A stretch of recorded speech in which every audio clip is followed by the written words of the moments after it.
Welcome to Moving Iron with Casey Seymour and Greg Peterson, the podcast for anyone and everyone involved and interested in the business of ag equipment. If you want to understand what trends and market forces are impacting the price of your iron, you've come to the right place. Buckle up, it's time to move some iron. Hello and welcome to Moving Iron Podcast. I'm back for another action-packed episode with Greg Machinery P. Peterson. Greg, how you doing today, bud? I'm doing well, Casey. How about you?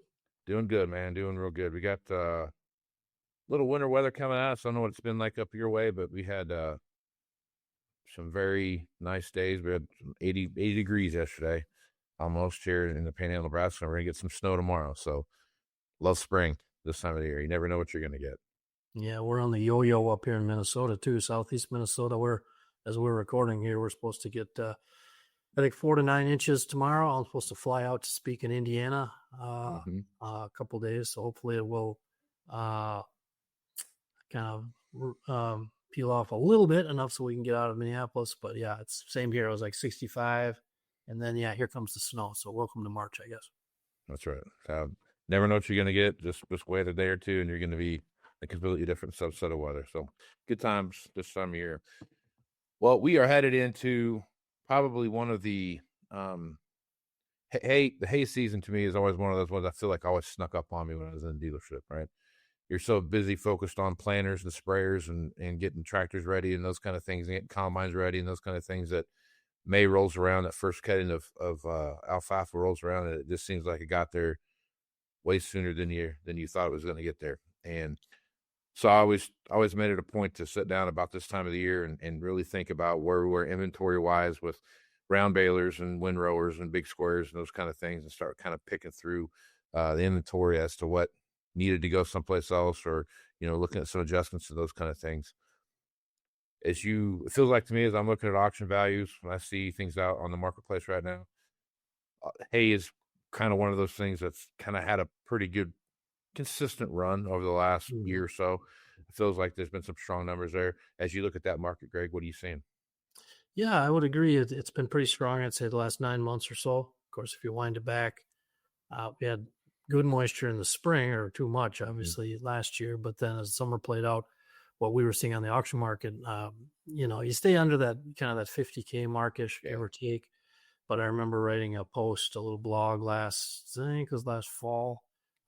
We saw the 2 highest auction prices ever on New Holland round balers. And of course, a couple things there. I think they were both RB 560s. One was like 56 and a half. One was right in that neighborhood, 55.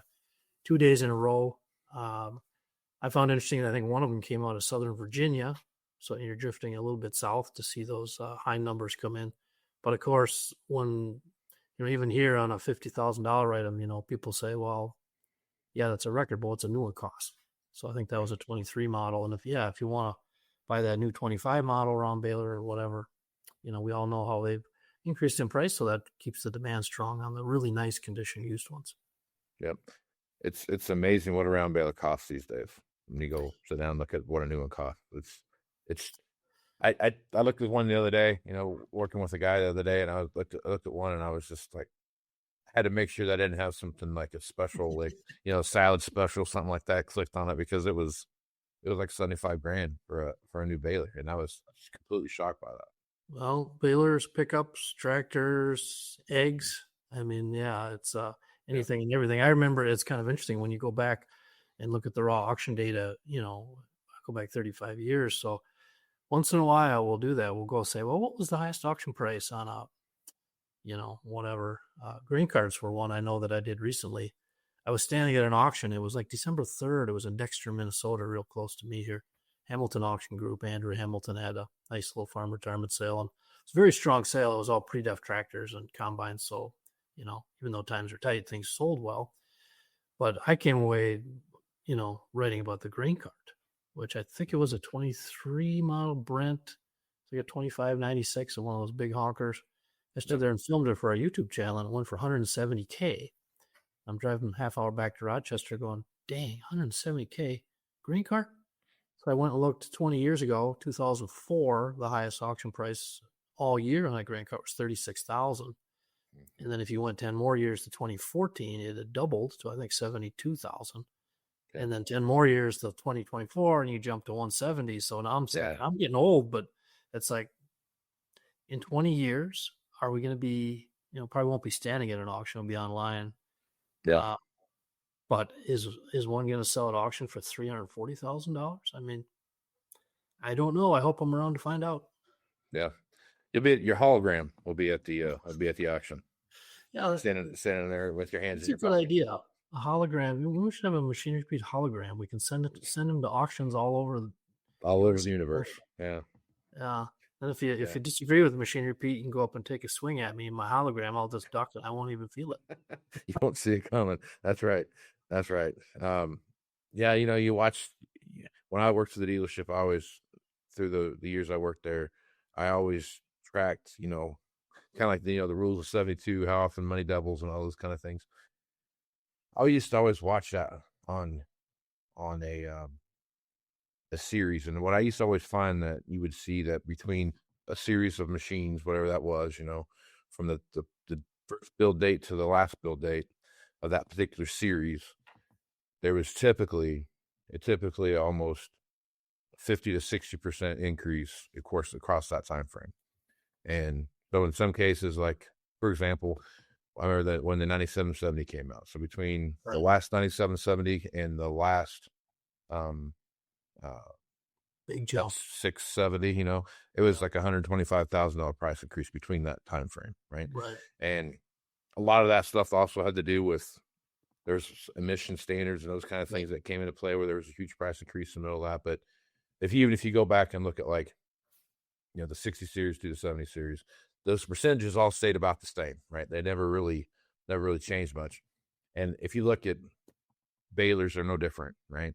We were talking like the first baler I ever sold, I think was $35,000.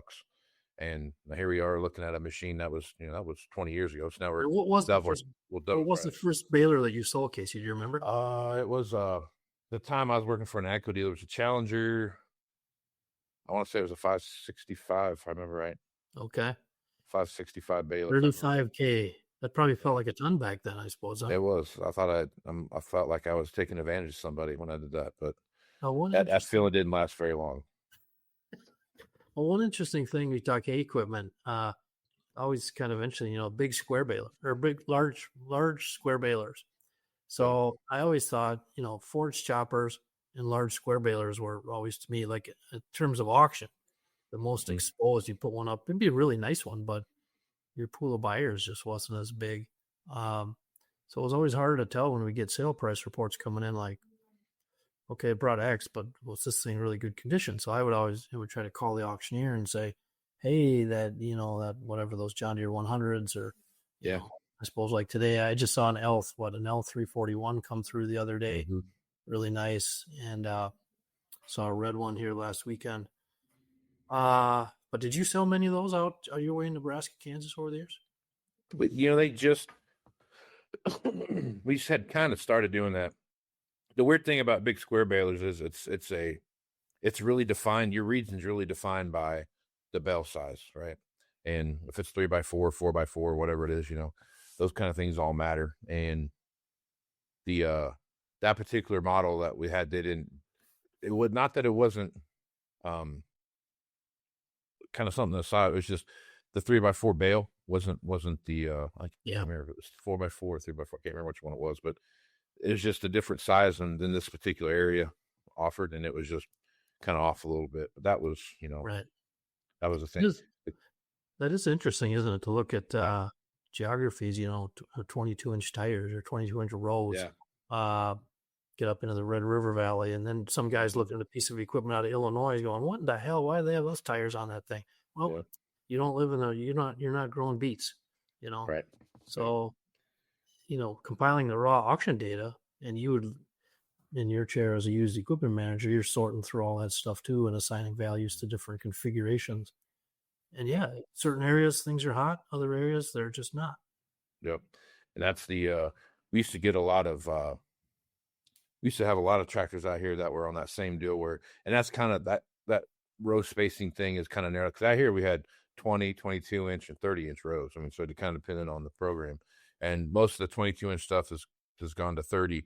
There's still some 20-inch row guys out there, but for the most part, having stuff like tires on like 390 tires, that were like about this wide, Mhm. they'd stack them 3 deep, and like, Yeah. they're about as wide as a regular tire when you got done with them. But it was that kind of stuff was always something that we, working with, at the time, working with like Dawson Tire, Axon Tire, those guys like that, trying to trade those 390s for 480s or whatever, and working your way through that was always an exciting It battle. was interesting with that type of equipment back in the day before, online bidding and the internet started to rule everything. Now, of course, people are so plugged in, 5, 6 states away. Everyone knows what's coming up.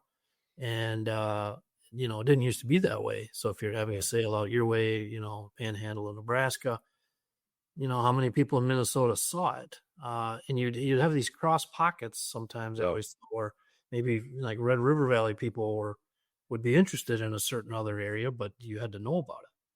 So like out your way, I used to get High Plains Journal, Midwest Messenger, Grass and Green, Farm Talk. Oh yeah. Yep.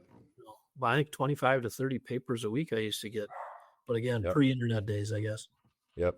I remember doing that same thing. So when I started selling stuff, I worked in Wichita, Kansas, and the High Plains Journal, that's their kind of area down there, get the High Plains Journal come in, and I would always go look through the auction bills that were coming through, see what was coming up for auction, and start kind of trying to compile like what overall auction inventory looked like. And then there was always the house plan in there, because at the time I just got married, I was going to build a house. Haven't done that yet, by the way, but I was going to build a house. But it takes time to formulate a plan. It does. I'd always look at those stupid plans there in the High Plains Journal, but back in the day, that was it. Like you'd get, like you just talked about, though. Oh, the green paper. I can't remember what that was called. It was the green sheets or whatever it was. Green sheet, yeah. Yeah, get that one. Green sheet, Yep, get that one come through. And so I try to hit the ones that were High Plains Journal, Nebraska, North and South Dakota. Try to find those ones that were in like the High Plains of Colorado, and then obviously like Missouri, northern Missouri, up into like Iowa, Illinois, Indiana, in that time frame. But that time, that was a whole different world. Iowa, Illinois. It was so far away, it didn't seem like it makes sense. So you're just trying to. I really kind of looked at it as a 500-mile radius of where I was at, and that's kind of my universe. But now when the internet, like we this week we'll see the second half of that, what we talked about with the Big Iron guys and Solon guys there. That whole concept of the online auction just made everything such a small world that as you look at how that comes together now, I mean, Romania is not that far away to send something. No. You know what I mean? It's crazy how that works. Yeah, that I mentioned that round baler that set a record, that New Holland Rollbelt 560 that came out of Southern Virginia. I think Jason Acock Auctioneering sold that one, one of those top 2 highest ones. But, and I was just down there filming with Jason for the TV show a couple months ago, and we got talking, and he mentioned he sent us a little video preview, a nice farm retirement auction. I can't even remember what the piece was, but he said within like 90 minutes of us posting it, he gets a call from a farmer in North Dakota. And it was like, that is exactly what I'm looking for. So the fact that it was Virginia, it didn't bother that farmer a bit. Yeah. So, the world as a farmer, as a dealer, as an auctioneer, I guess just our lives in general. I grew up, there were only 4 channels on TV. Right. Our parents just left the light on. It was when it was time for bed, we came home, went to bed. Yeah. But had to make our own fun. Just a different world. Yeah. Yeah, it is interesting to think back about those days with all those papers. My hands used to be black at the end of the day because I would put out the sale bills. I'm sure yours were too. Out of High Plains and High Plains up here in Minnesota, it was always interesting. They would deliver it, and I would get it like 5 days late. When the sale's happening, I'd be like, "Oh, okay." Yeah. Car auction out of Larn, Kansas has a nice sale tomorrow. So I call Larry up, and Larry give me the prices. But a lot of good memories. Yep. And that's the thing too. You talk about, how small the world got. I remember when I first started doing this, the part of the negotiation process with the dealer, the customer I was working with, was we need to throw that delivery in for that, 100 miles. You need to make sure you guys take care of that. Now we're taking stuff to Florida for $8,500, $10,000, and it was just no one cares anymore. I don't want to say nobody cares, but it's Right. that $5,000 trucking bill is just almost like a cost of doing business anymore. It feels like. Well, I'll bounce this off you, Casey. If I got you on the age front a little bit, I'm an old dinosaur, but I'm finding the time is just speeding up. And here it's middle of March, 2025, and my wife and I were Jackie and I were having dinner the other night, and we were talking like, dang, it was 5 years ago this month that the pandemic hit. It was March of 2020, and they were like, how can that be 5 years ago? Because we're just all going warp speed, faster, Right. faster, faster. But in our world, auction and machinery and the farmer world, we've talked about it before, but that pandemic changed everything. Yeah. We'd had online bidding for 15 years, Yep. but like that baler in Virginia I talked about, after the pandemic, when all we could do was on our cell phones, that farmer in North Dakota, we all jumped over that barrier together in 1 week. And it's like, now I'm going to click the button and buy it, or you guys are going to ship stuff to Florida or Romania. It's just, Yeah. we're going fast, and the world is a small place now. Yeah. Yeah. That's the crazy thing about COVID is that I was, and I loved, I'm a purist when it comes to auctions, and just like anybody else is, I love going to sit and listen to guys cry at the auction. You know what I mean? That's one of my favorite things to do. Just listen to that idea. And then I think, where a lot of guys embrace that, hey, we're going to do the live auction and have the proxy bid stuff on the backside to where we can, get the internet auction thing going. And I was really I was a little bit worried about auction values when COVID hit, right? Because how are people going to embrace what we saw happen? And I watched it going like, well, Big Iron's got their thing. They've been doing it forever. By this time, Big Iron had been doing it for almost 20 years at that point, right? Right. And you look at like Auction Time and these different folks like this that have had these like continuous every Wednesday, Tuesday, whatever, things, and then how the Sullivans and the Steffleses and those kind of guys like that had, and Del Peterson and those kind of guys had done that kind of, we're going to do the live auction thing, bring in that local crowd, but we're also going to have it broadcasted out on the internet so you can go out and bid on it there, which I watched a ton of auctions from my office, just watch the live feed. Oh, yeah. And the three reason. Oh, yeah. Like watching a ball game. Oh, absolutely. And I was watching two things. I was watching how many people were bidding on each piece. I was watching how many people were at there, and then I was watching how many people were bidding online compared to were bidding in the thing. And I always had a theory that when the online guy won the auction, and there was like an online guy and an in-person guy were going back and forth, they also could have hit a price point too. But I always kind of felt like maybe the guy that was there knew something that the guy online didn't know. And he quit for a reason. It wasn't because of money, right? Yeah. He might have seen something or felt something or talked to somebody about something or whatever it was that the guy online did. And that was my big concern about when COVID hit and everything went online, is everyone going to kind of pull back a little bit and have this, start putting in some easements on their bid a little bit, where they were going to start, being a little more cautious, and actually prices went up. And what happened during that time frame? They took off, and they've kind of stayed that way since. Yeah, it was fascinating. I was really worried when that time hit. I had a lot of auctioneers reaching out to me, Pete, what should we do? What should we do? And I don't think the auction space gets enough credit for leaning into that change. Like you say, they had the leaders out there, the Sullivans, the Big Irons, the Steffes, the Dell, DPA, others, online only, but it just changed overnight. Now, one thing you said there was really interesting to me, Casey, that you, as a used equipment manager, not just tracking the auction price point, but how many people were bidding. Yeah. Because that, to me, all these years when I would physically cover auctions in person, I would, be filming. We had 2,300 YouTube videos, whatever, stand there filming, and the bidding goes along, and you knew, certain items are hot. Like if it's you can't find like a really nice used grinder mixer. So when one shows up, it's like, oh my God, I just talked to 10 people here that want it. So then you watch the bidding unfold, and I always thought it interesting when the smart auctioneers always called out, they'd say new blood, and you already been bidding for 3 minutes. When that told that I always knew that it was going to run more, because that strong money waited, laid in the weeds, But that again was just a reflection of how, like you were tracking, how many people are bidding on this thing. Yep. And that tells you, is this a hot item or is it a dead horse? Are there just two guys bidding on it? Yep. So that's really an interesting data point for sure. Yeah, I was tracking. I'd go back, and that was one thing I was more interested in. I was interested in that as much as I was the price, because if they got to a certain price and there was only a handful of people bidding on it, but some of that stuff you'd watch and there'd be, especially when they're online and live bidding, you might see there's one time I saw 650 bids on the same piece of equipment because they were just going after it, and they were doing like. My joke all the time was always be, if I was ever an auctioneer, I can only sell stuff for $50 because I can only say 50, 50, 50, 50. That's all I can say when I'm doing it. And so we'd have to give out, we'd have to have a spotter just to count how many times people raise their hands so we could multiply it times 50. Right. All these years tracking things, it's just data, right? What all this stuff sells for. So it's really interesting. Whatever angle you're coming at, like you were looking as a used equipment manager, like, okay, trying to get a handle on what this stuff is selling for. I'm just compiling.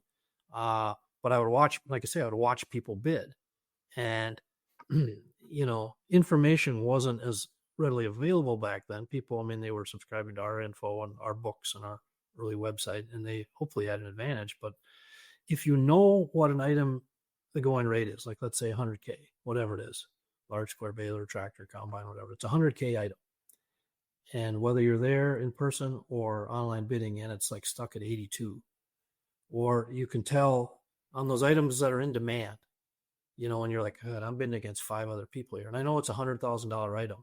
And, the way auctions go, whether it's online, those little increments or whatever, it's a momentum play. Yeah. That's why auctions that's why they're still around after a couple centuries, because it's emotional and the momentum builds. And I always stood back and thought, if it's a $100,000 item and this is catching fire at 80, just saw it off. 95. Yeah. It worked I never saw it not work, because I just call it the jump bid. But when you did that, you told everyone else there at the auction, this son of a gun is going home with this guy. Right. And, but then when it was a physical auction, you had to be ready for your buddies to say, what the hell were you doing? You went from 82 to 95. Right. But I always thought it sucked the oxygen out of the room and you got it at a discount. Right. I could actually, when that happened, a few times I saw it, I would look in the auction truck and you could almost see the auctioneer go, there went my momentum. I lost the spark. Yep. But if you flip it, that's how you get a good buy. I used to always, the fellow we'd sit and watch, we used to go to those auctions, stuff like that. Always be a bunch of used equipment guys that show up these things, and we'd all get together and we'd bet on, who got closest to the actual selling price, and that whoever lost had to buy beers that night, right? So I remember in my hometown, Rochester here, this was like December of 16, Sullivan's came up and did the big auction for SEMA equipment, right? Yep. And sitting at, where were we? We were downtown. We were at the place with the bloomin' onion. What's that called? Outback? Outback Steakhouse, yeah. Yeah. You and Aaron, of course, moving Aaron, people know Aaron real well. And was David there from H&R? Dave was there from H&R. Who else was there? I was at a different dealership at the time, but Ben Bear was there, I think. Ben, right. Our friend Ben, right. And there was, God dang it, a couple other guys there too. I don't remember who it was, but there's 7 or 8 of us there. And how were you guys verifying? Because 4 beers in, Scout's Honor, it's hard to remember. My number was X. It's like, were you lighting this stuff down on your arm? So we were the day of, we were going around and we had, you get the book, we'd write down what stuff was. And before we started bidding, we all get together and be like, all right, put your number down. We'd write our number. And then whoever it was, you'd plus 1,000, plus 5,000, minus whatever. This would have been good Machinery Pete TV. You, Ben, and Aaron going head to head. And who was winning? Now, who tended to win? Or were you guys? I know you're all how sharp you all are. We were all. The crazy thing about that, there's 7 or 8 of us, and I'm pretty sure that it was pretty much a wash. Nobody really was. I think one guy lost one more time than everybody else did, but it was. For the most part, we were all. You're going to protect his name in this podcast, right? Yeah, that's right. That's right. Yeah. We didn't really. It was just.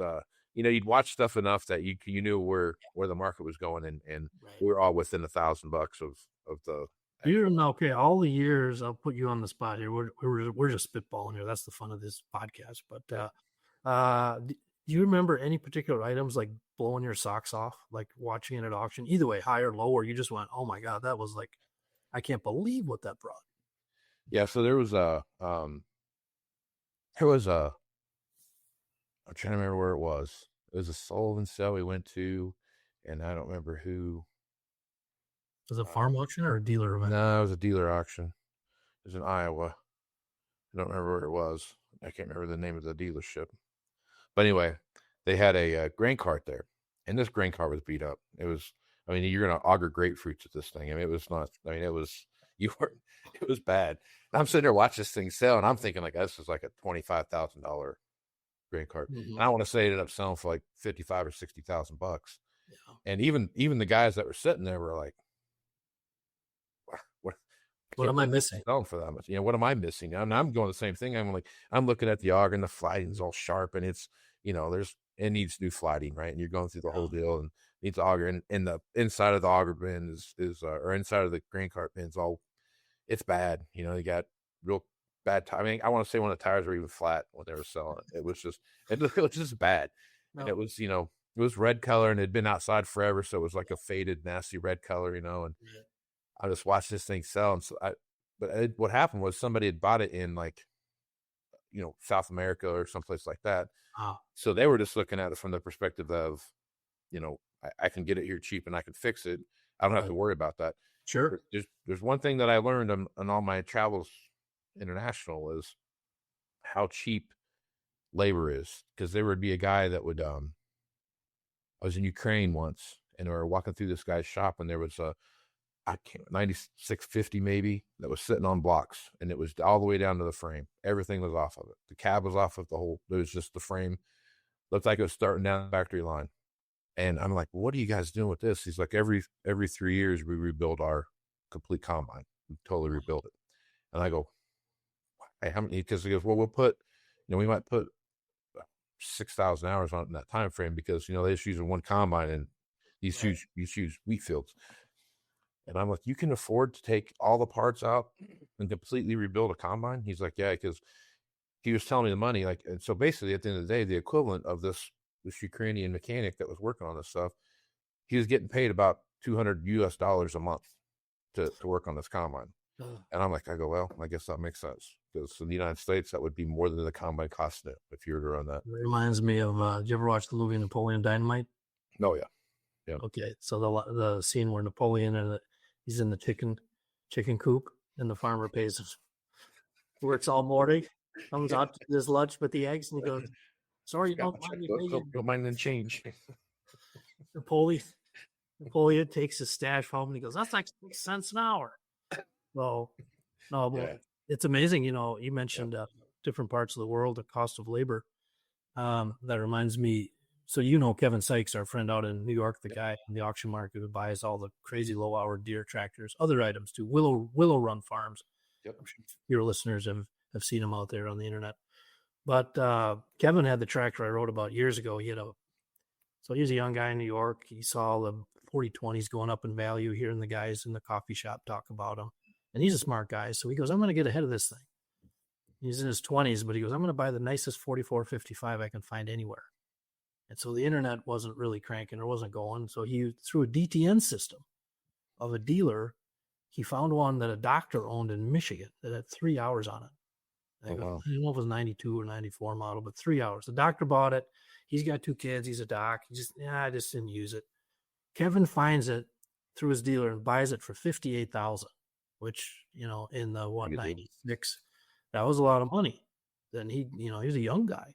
But he goes, I'm gonna test this theory. I'm bringing it home to my shed in Oriskany Falls, New York. I'm gonna shed it. And he did. He held it until 2012, and he put it up for sale. And I guess in the YouTube video you can get the exact number of people. I can't remember. I'm old and gray, but he put a hugely high number on it and sold it in a day. Yeah. But the guy who bought it was from Mexico. So when the Mexican guy reaches out to Kevin, is like arranging transportation, Kevin is thinking, oh, this is like heading for a museum. The Mexican guy bought it, and he goes, Kevin, don't worry how you pack it. Basically, we're going to beat the hell out of it. Yeah. Because this thing, we can just like you said on that combine, we can rebuild this thing like 100 times. Yeah. So this is the nicest one I could find. Yeah, it cost US whatever, $150K. Cool. This is like a new tractor. It's simple. And again, what are you paying people in Mexico, 10 years ago to rebuild this stuff? So it's interesting. A lot of great, weird stories out there. Yeah. Yeah. It's a unique place. The internet has changed the way people buy and sell equipment. And I think we're kind of headed into that next iteration now, have people buy and sell equipment based on how, technology and all those stuff coming down the pipeline. So that's a whole new conversation we'll talk about someday. We have lots to talk about going forward, my friend. I'll tell you what, we got a ton of stuff going on there. That's probably a good place to stop, Greg. Appreciate you being on the podcast. You got some travels coming up. Where you headed this week? Heading to Huntington, Indiana, Huntington University. They're having me out for their National Egg Breakfast event there. Great folks. They have a great egg program at Huntington University. Check it out if you have kids in school and they want to looking for a great egg school. So excited to get out there, and then my travel eases off a little bit, so I can come home to Minnesota and hopefully not have to shovel too deep out of the snow here. Yeah, snowblower, don't you? Living in Minnesota, don't you get issued one of those if you live in Minnesota? There's a long story there. We need another podcast, and I will clue you in. My wife's name is Jackie. Your wife's name is Jackie. We probably should get them together to compare notes. I'd be in trouble, but no, it's Minnesota dealing with snow. It's just part of who we are. So. Yep. Right on. Well, Greg, good talking to you, man. Safe travels. We'll catch you again next time. Sounds great. Have a good week, Casey. Right on. Stay tuned for more Moving Iron podcasts after this first break. Looking for more accuracy, more productivity from your current planter? Let's get exact with precision upgrades from John Deere. Start with Exact Emerge and get accurate singulation and spacing at 10 miles per hour. Or choose Exact Shot to promote early root growth and cut fertilizer costs. And with Furrow Vision, save time by verifying seed depth right from your cab. Visit johndeere.com/planner upgrades and see why nothing runs like a Deere. Welcome back to the Moving Iron Podcast. We got Rich Poston here. Rich Poston is with AG Financial. Also has a podcast called Critical Point Podcast that is out there on Apple Podcasts and where you can find podcasts. Rich, good to see you, man. How you been? Good. Thank you for having me on again. Good. Glad to have you back, man. Talk a little bit about your podcast real quick, because with all the stuff we have going on in the market right now, it's a great thing to follow. Yeah, a lot of things are free right now. I'm redesigning my website. Some of it's already up, but some of it's not quite functional. And we got 2 new subscriptions types to come out where it can make cheaper, where some people don't want the grains. They want the stock market. Other people want the grains, not the stock market. So I got some changes coming there, but got a new website, got news coming out. And on the old criticalpoint.podbean.com site, everything's free. All the subscription stuff even. So check out the videos and audios because I'm updating every day. Okay. Right on. Well worth the time to check that out. Even if you just subscribe to what's out there, that's the free feed that's out there. Quick hitters, 3 to 5 minute, 8-minute podcasts every day, kind of enlighten you on what's happening in the stock market, what's happening in grains, cattle, those kind of things. So all that stuff gets run through there really well. Well worth your time to take a listen to. All right, Rich, let's jump into this, man. So we've got plenty of stuff going on. If you take a look at where the overall stock market's at right now, we're kind of seeing things kind of teeter back and forth. We're in that time period where we're seeing things move lower. Just across the time frame, we've seen the volatility that's in place. It's up one day, down the next kind of things, giving back everything that it gained type of deal. Before we started talking, you were kind of neutral as to what we saw happen in the U.S. right now. I didn't really see much change from what we saw, but you saw some stuff over in Europe that was taking place that you want to talk a little bit about. So let's talk about what you see happening in Europe right now. Okay, so Europe, ever since World War II, basically, they've been so scared of printing money and causing high inflation. They know what happened in Germany, and so they've been very, very cautious compared to other regions of the world. And it really was getting to the point where many of us felt like they're just starving their own economy. They could have a better life than that without even working any harder. They just need a bit more money. Well, with Trump going on with Russia, Ukraine, and basically trying to pull the U.S. out, which is then causing Europe to wake up saying, boy, we can't rely on some of our allies anymore. We got to do things for ourselves. So they suddenly woke up, we can print some money. And I believe Germany claimed they can print $2 trillion to put towards defense, and it's not going to hurt their economy. Well, they're right in a sense that normally how that works is it trickles through a building your business, because they're going to build some of their own missiles and tanks and planes and whatever else they got to hire. They're going to expand the military. So it creates an economic boom for them. Well, the interesting thing is my model was not necessarily picking up on the idea of that true dry, and I didn't have any clue of that. But I could see the way their economy was moving, something was going to break into the upside, something better. And I think it was around December, January, and then definitely in February, the model just jumped on an upswing in European stocks and said, this can be a brand new bull market. And boy, some of my competitors, friendly competitors, they were against it on it, and they were dragged their feet more than I. And it's just been a very nice up move when it caught a lot of Wall Street off guard. And part of our weakness in the U.S. dollar is that money just got sucked out of the U.S. and it's heading for Europe. Okay. So a positive note for them. I mean, maybe you can argue it's not the best way of growing your economy. I mean, we shouldn't have to have bombs and missiles, right? But it is what it is. You know, we've been doing things like that for hundreds of years. So, but they finally have turned the corner of having a little bit different economy here, at least. And I'm optimistic. I'd say their economy is growing into next year, if not the following year. And their stock market is outperforming ours. Ours is going down. We're down 10%. And fortunately, in December, January, I told all my subscribers, we got to get out of the market. And for those where I don't tell them exactly what to do, I just find signals and saying this might hurt you. And so I had a large number of them apparently jumped on the same board. We all got out, and I even bet on the downside and was kind of surprised of what I made, really, even though I was negative. I'm up 5% to 15% when the stock market's down 10%. So that was a nice little added bonus for me. And anybody who just got out and didn't do anything on the downside, and that's fine. And even retirement accounts, it's rather difficult to do that. You can soak up 4% interest rates and you don't have the risk. You're out of the market and let it ride. So it was just interesting. I remember writing, I think in January, to some little organization, little club of investors. And I just said, you know, this might be one of those rare moments that we buy Europe and sell US. And lo and behold, it worked. It worked a lot faster than I thought. I mean, it's been a little rocket ship there. So that means they might have to calm down eventually here too and stall out for a while. And if the U.S. continues lower and this trickles into a contagion where the whole world economy slows down, yes, they'll bring those those European stocks down. But I don't think it's going to bring them all the way back down. I think they got it where that's going to do well for them into next year to the following year. And now the question is, does it do better than we in the U.S.? And right. I don't know, because in case you haven't noticed, we're going through a major change in the U.S. A little bit. Yeah. So anyways, that's my European story. I'm actually quite happy for them. It's interesting how it's been working out the last few years. For years, I said, boy, Japan needs to wake up. I mean, they've gone nowheres for 30 years.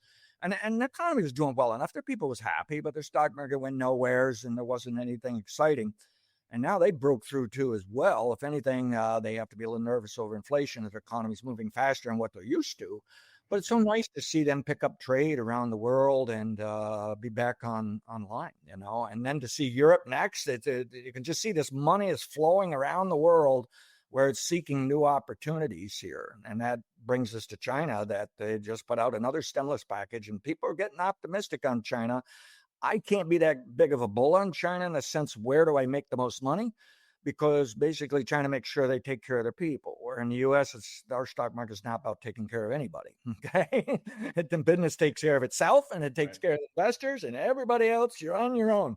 All right. Yeah. So we don't spread the money around like others. And this is the thing with Europe, why it might calm down their stock market eventually here a little bit, because they're also probably going to do a better job of spreading the money around. Nevertheless, I'm feeling rather optimistic for many countries around the world. And now for the U.S., we are in a minor long-term bear market.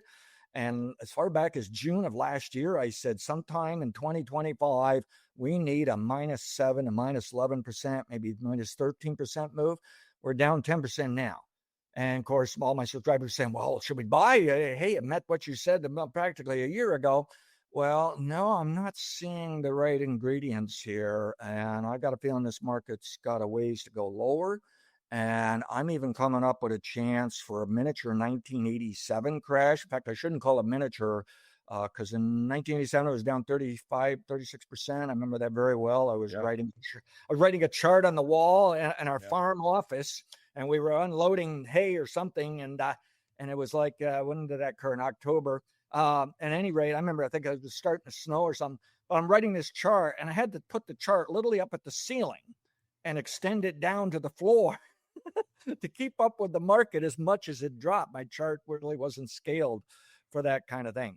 The point is, my model's warning we might see as much as a 30% drop yet this year. Okay. Because investors, even the people who are for Trump, have woke up. There may be pain before we get gain. Okay. And they're nervous and they just don't want to get caught saying, gosh, I knew it was going down. Why did I say be very long term? Why can't you be short term once in a while? So they've been dumping pretty good here. And I'm looking for a little tiny short term sell signal here in a matter of hours or a few days here. We'll see what we get. But I tell you, I don't see anything good for the U.S. stock market after the May, June, July timeframe. And I may have to wait till after October. Okay.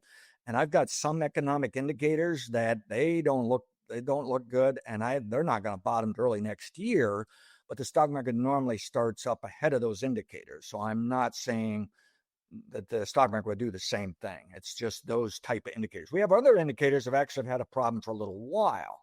And it is true. I mean, a lot of this drama is this Trump changing the entire economy over to something like 1800s, maybe even back to the 1500s. We just haven't seen it. We don't know how to deal with it.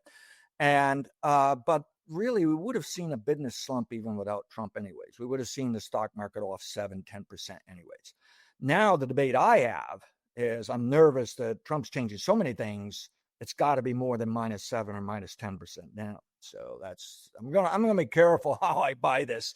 I don't mind missing out the upside and see some proof that we turn this economy around, because it is slipping. It's eroding. And what's going on is we're shutting down the government a lot. That's boosting unemployment. And I think in the April report, you're going to get a bit of a shocker just how much that unemployment jumped, just because of amount of layoffs. Then again, some of those people have already been hired back. So, who knows what we'll actually get. But I think we have to consider that, yes, that cuts some of that government spending, but they really haven't found the savings yet. That can be long term. They've really spent more money doing this than what they're going to save. It really doesn't look good for what they're doing. And here they're supposed to be business people, but I've always questioned why we let business people in government, because government's not business and never will be. Okay. That can be a real problem. But I think, over time, things will get better. I mean, I'm optimistic for the country next year. Let's put it that way. I do want to buy this stock market, and I do want to be optimistic for the country next year. This year, it may be on shaky ground here yet, because the thing is trickling through from the government. The government, a lot of people don't realize, when the Treasury prints money, that money goes to the government. The government spends for its bills, but that money goes right into your and my pocket. It goes into Trump working around inside the national economy. Some of it also goes to the foreign countries, and people don't like that. And sometimes I don't like it even. But actually, that money normally swings back. It's kind of like those countries are our extended family, our extended economy. So you got to be careful. Some of this stuff is really sensitive right now. I know billionaire Paul Tudor Jones said the same thing. He said that Trump was his president and he was willing to go forward, but he just said, man, things are sensitive and you could break something and really have a serious problem before we get things fixed and moved on. So it's going to be tricky here for those of us in the stock market, because I basically make 90% of my income out of the stock market, and I'm trying to be careful. And that's why I decided I'm going to bet on the downside a little too and see if I can make an extra buck. And I'm feeling pretty good with that, but I don't know where to go with that, because I don't want to get trapped at a bottom and suddenly miss out, because boy, the stock market these days moves so quickly. I mean, my model watches by the minute, but sometimes it gives a signal, and then I look at the price and I say, well, gee, I missed that one already. You really got to stay on top of it. But again, I'm looking out in 26, 27, and I have to be a bit optimistic for the world and the U.S. I just think the U.S. is dragging. It's lagging the rest of the world right now, and the rest of the world's moving forward, and the U.S. is, I'll say, moving backwards in terms of the economy and market. But I fully understand what the MAGA Trump people are saying, but this could be another path that's going to be good later, So, I'm not totally convinced to go against it. I'm just nervous about it. Yeah. Yeah. Yeah, keeping things, new stuff out there. All right, let's jump over and talk a little bit about what you see happening on the commodity side. That's part of the things you put out. You follow the commodity markets. We've seen there. We see crop prices right now. 3 weeks ago, we lost about 50 cents, all based around tariffs. And what you see there, we've announced new tariffs and things kind of fluctuate, but we're starting to see some leveling out. The erosion basically between what you're seeing now in December and the front month are almost in parity with each other right now. I guess, Rich, as you're watching this commodity market right now, you're looking at corn, soybeans, and some of the proteins out there. What are you looking at, and what are you seeing? By summer, I still say the market will at least be buoyant, firm, moving up somewhat at least. I still have to allow the next few years for some kind of a significant crop problem, and it's all over the map. It could be a minor problem. It could be gigantic. There's people out there looking for that Gleisberg climate cycle. There could be a huge crop problem, okay? And my model is saying we just have to allow that. But the model's also saying things aren't quite right where we can really get that excited and truly just bet. I'm not going to bet the ranch on a big up move. I'd rather wait to see it develop and get more and more involved with it over time. But the interesting thing is I can still see higher prices anyways, just from the economy, our domestic business.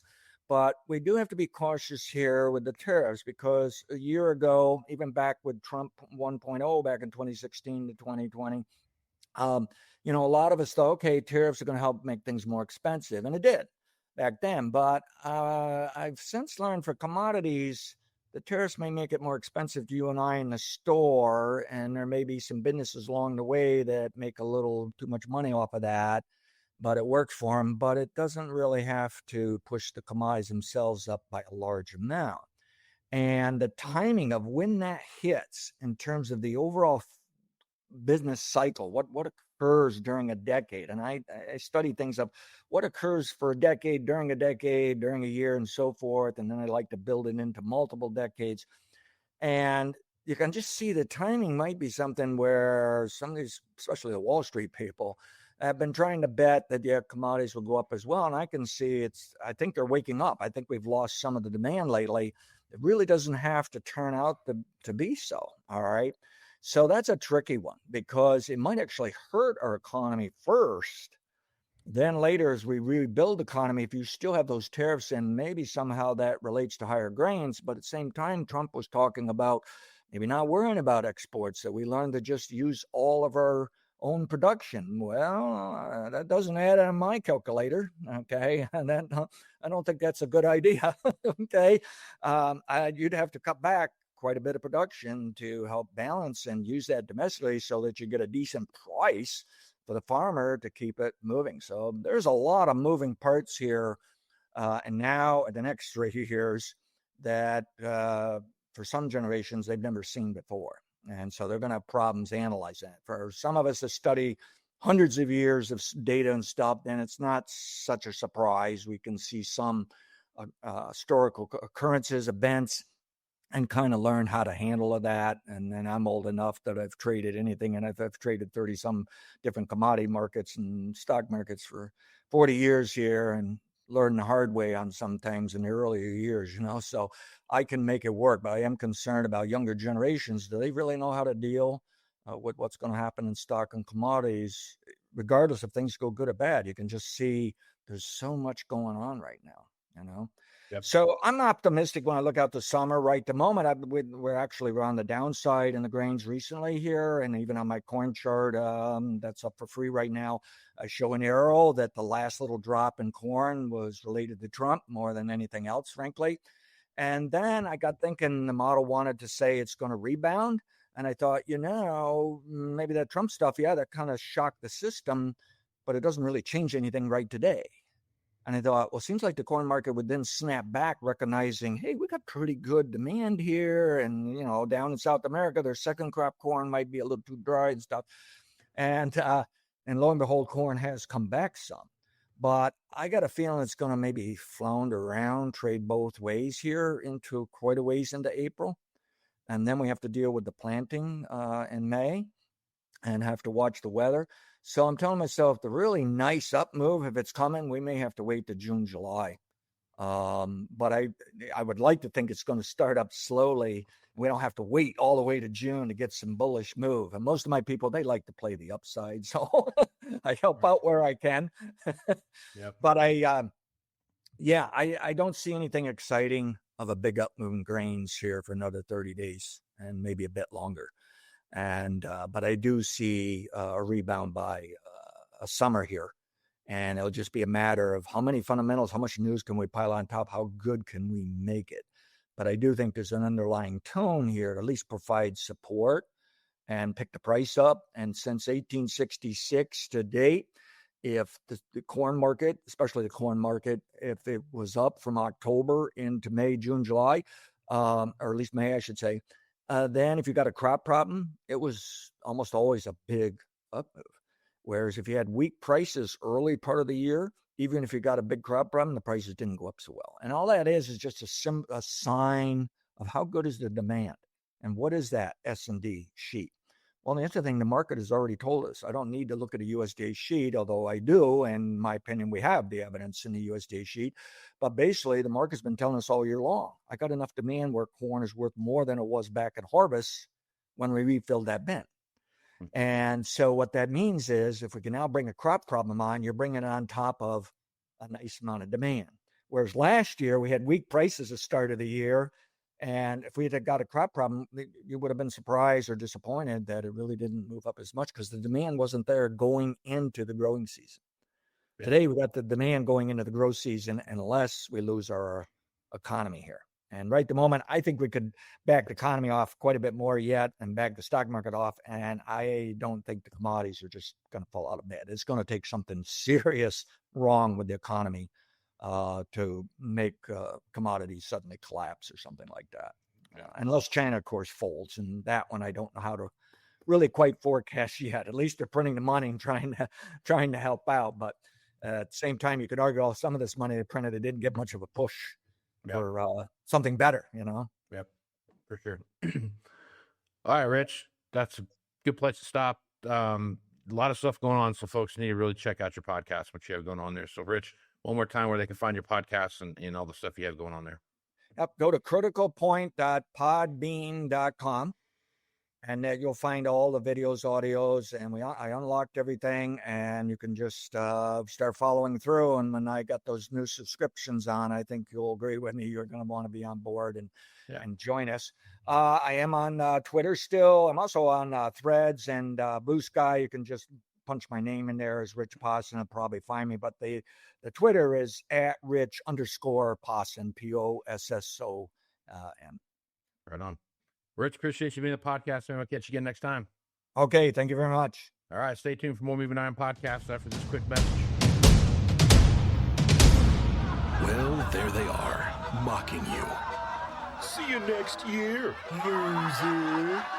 That weedy area that's got you thinking, man, I hate that spot. Wish I'd sprayed better. Get the last laugh with a sprayer upgrade from John Deere. Precision upgrades that can increase your sprayer's performance, like ExactApply, advanced nozzles to give you more control at more speeds. It's just one of the many precision upgrades you'll find at johndeere.com. Now, let's see who's laughing. All right, welcome back to Moving Iron Podcast. I got Kevin Vandervoort with Hubers here. He's the, you used equipment manager or remarketing manager?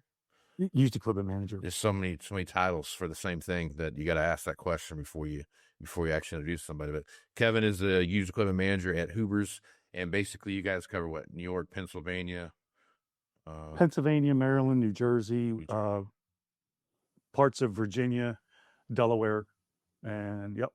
Right on. So essentially from the New York border to the North Carolina border. There you go. Nice little swath of America there to take care of.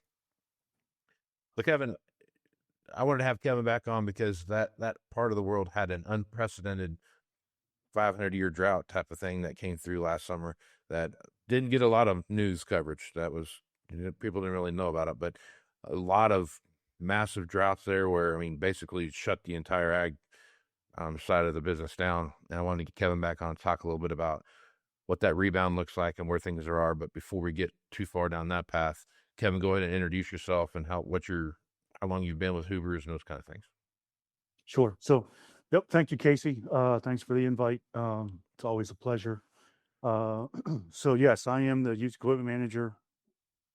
Been doing this since 2013, August of 2013. This is my second go around with Hoover's. I was a parts traveler originally for about 6.5 years, and then had a hiatus there to do some other stuff. Came back into this position, and been trying to improve and learn every day to make sure that I am, positioning our used equipment with the market as best as possible here in for Hoover's. And it's we have a diverse market. We're blessed with that. We have dairy, beef, chickens, a lot of chickens. We've got some vegetables, some cranberry growers over in New Jersey, peanut and cottons down in the lower part of Virginia, a lot of corn and beans, some wheat and barley. So, in that respect, we have a nice demand for a lot of different equipment. And we can take advantage of that and kind of move some used from place to place. Just, yeah. So it also, you look at some cotton things that, that are going to have to stay in that cotton territory.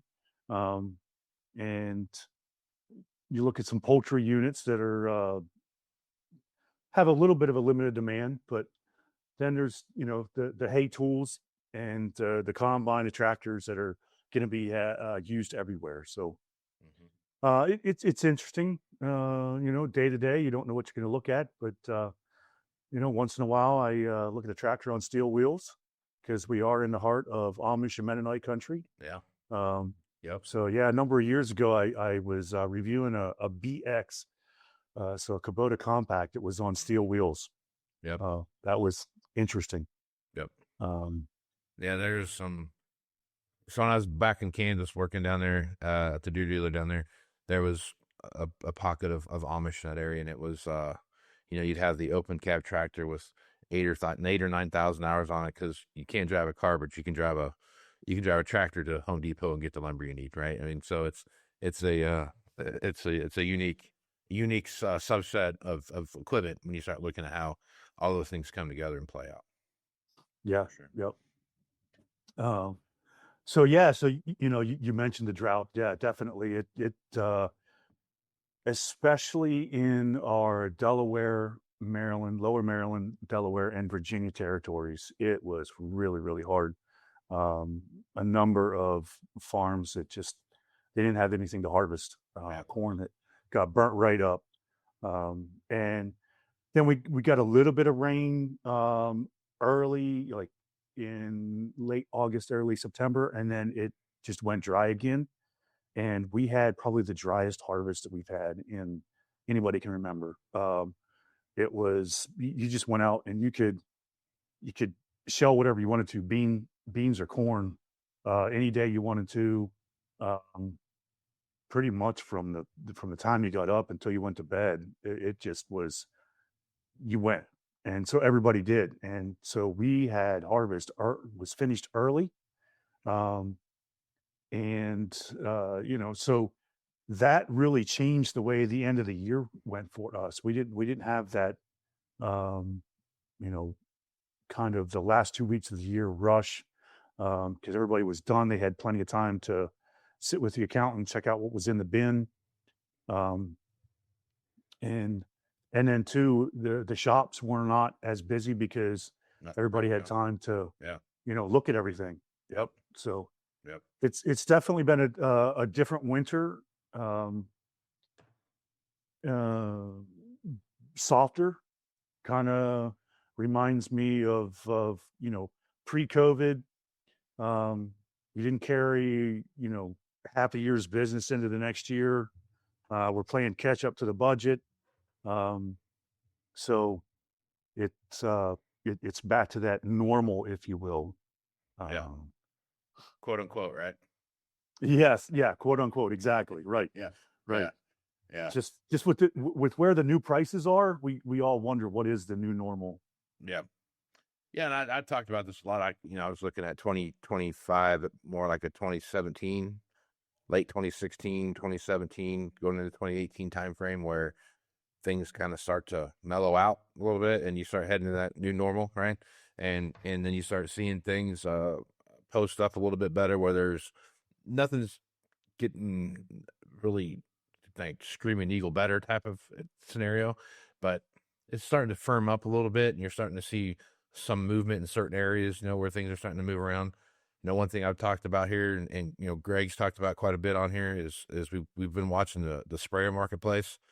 It seems like the sprayer market is really firming up faster than I thought it would. And I really thought sprayers would be the last thing to firm up this year, just because of, if you're going to update something, that might be the last thing you update. But for everything we can see out there, I've watched several shows where the sprayer market seemed to be very strong comparatively to what you're out there. As you look at your sprayer market, what are you seeing there? Are you having any kind of demand for that? Are people looking to upgrade or move their, just do something with their sprayer business that you haven't seen for a while? Yeah, fortunately, we are. I would actually say light on sprayers. Okay. We didn't have a huge turnover from our commercial application accounts. So we've got 2 units, and I believe we'll have those sold out by the time they get into heavy spraying season this spring. And I think we're carrying about 4 other units on top of that. So we're in good shape. I just think it's all the technologies that are coming that are add-ons for the sprayers that are, it's an instantaneous reduction in cost with that stuff. Same way with, all of the technology that we continue to see on the planters where you can save one seed, back in 1995 and 96, when I was opening a bag of seed and dumping it in the box on the corn planter, if you dropped a couple of seeds, you didn't care about it. It was no big deal because they were a penny. Now they're, what are they, $5 a piece? Yeah. So you want to make sure that every one of them is precious and in the ground where it needs to be. So any of that technology that will save that is that instant return. And I think that's what's probably driving it the most is that instant rebate or that instant buck back, if you will. Yeah. Yep. When you're looking at so from a precipitation perspective, where you're at now, I mean, are you out of the drought? Are you back in the drought? Are you kind of back where you're supposed to be? Like where are you at now heading into plant season? We could use a little bit more moisture. It was we had some snow this winter, but it wasn't a huge amount of snow. And then we haven't had a lot of rain yet this spring. We had a little bit over the weekend here, but it's the ground's dry. Yeah. It's not, I don't see dust billowing behind, but yet there's not been a lot of people that have been tilling anything. There's people have been spreading litter. The Amish are, pulling you see the horses pulling the plows through the fields. But even that, it looks good so far. But if we go, I think there's some rain forecasted for later this week, and then it's supposed to be dry for a little while. But we'll take every bit of moisture we can get right now. Yeah. So when you're looking at hay season right around the corner, when's your guys' first cutting? Is it in May? Yeah. How's that looking? We're like 6-7 weeks away. Yeah. Right now it looks pretty good. Yeah. Yep. And I would say we're in good shape on our used hay tools. I was looking at that this morning. Yeah. Checking out, where are we at? How do I feel like we're positioned, and in all the categories, we're actually compared to like the last 2 years of sales, we could actually have some hay tools on the lot yet to fill that demand. So I'm glad to see that. I'd rather be in that position than too many. So what's demand? As my next question. So demand going into this time of the year typically is a big hay tool selling cycle between now and the 1st of May. Looking at windrowers, round balers, those kind of things. What's your demand look like, and what is, what's that market look like for you comparatively to where it was this time last year?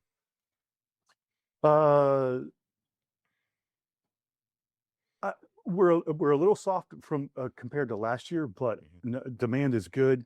We're moving hay tools. I've been looking at round balers, been looking at rotary rakes, tedders, wheel rakes, a couple small square balers. We'll be actually took a phone call. What was that? It was a bale handler that we had. I believe it got sold. So, I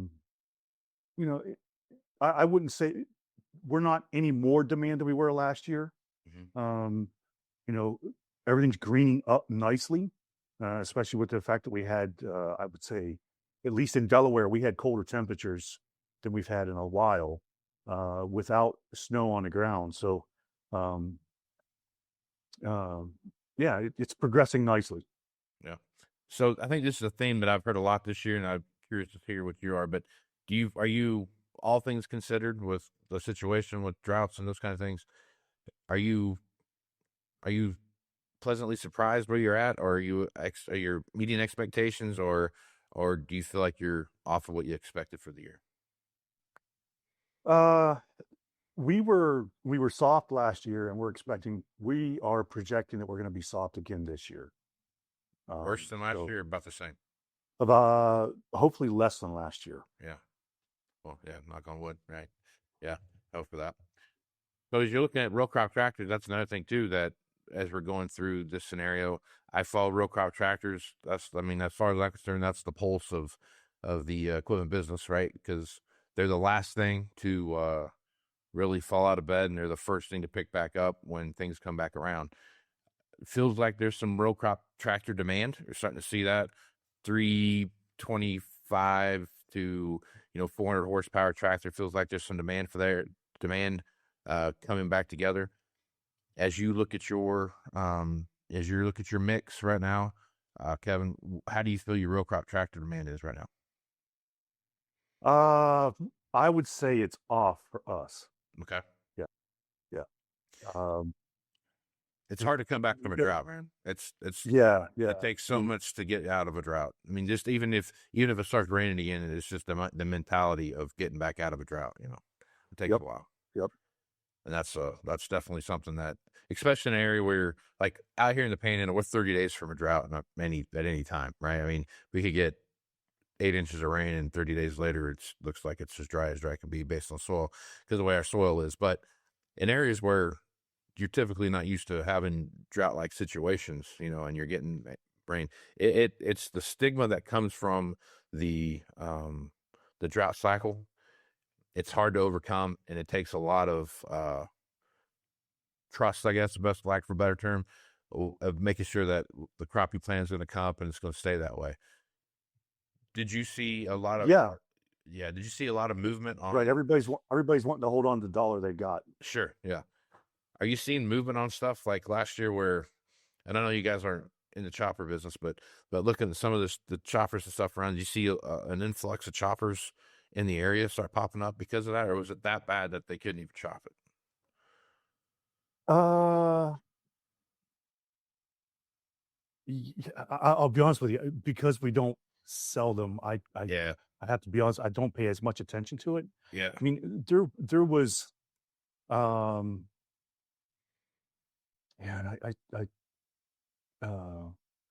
there was corn to be chopped. Yeah. It was definitely up, but there was corn to be chopped.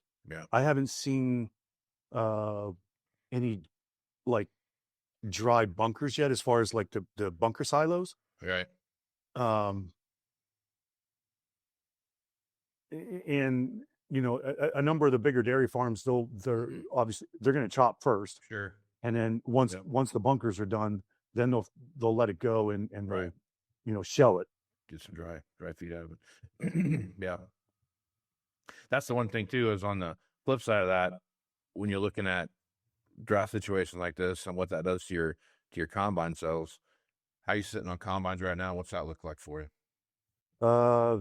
I'd like to have a few less combines. Everybody likes to have a few less combines, Kevin. That's the correct answer. You win today's trivia question on the Moving Iron podcast. Yeah. We were, unfortunately, our new sales and used sales were off last year. Yeah. And not, it was a direct result of the fact that we had that drought. Yeah. And you're not going to get people to spend money when they don't have it. Yeah, that's definitely true.